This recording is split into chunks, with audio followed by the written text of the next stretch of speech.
আমার নাম্বারটা নিয়ে নেবে, আমি পাঠিয়ে দেবো 700।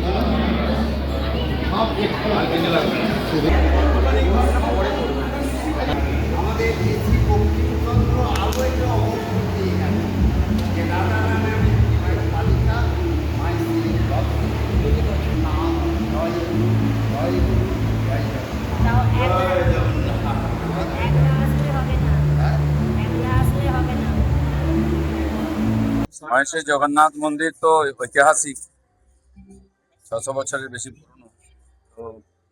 তো দূর থেকে রথ দেখেছি, ভগবানকে মন্দিরে দেখার সুযোগ হয়নি। আজকে সেটা নবযৌবন প্রাপ্ত হয়েছেন ভগবান স্নান যাত্রার পরে। আজকে বিশেষ পুজো আর দর্শন ছিল, ওনারা বলেছিলেন আসতে, সেই সুযোগ হয়েছে আজকে ভগবানকে পাশ থেকে দেখার।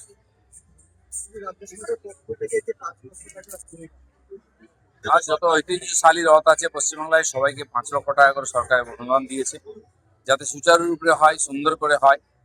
সাধারণ মানুষের দান দক্ষিণাতেই পুজো পাঠ যাত্রা সবই হয়। তো সরকারেরও কিছু দায়িত্ব আছে, এই ধরনের যারা পুরনো মন্দির ঐতিহ্যশালী উৎসব হয় সেখানে সামান্য অনুদান দিয়েছে।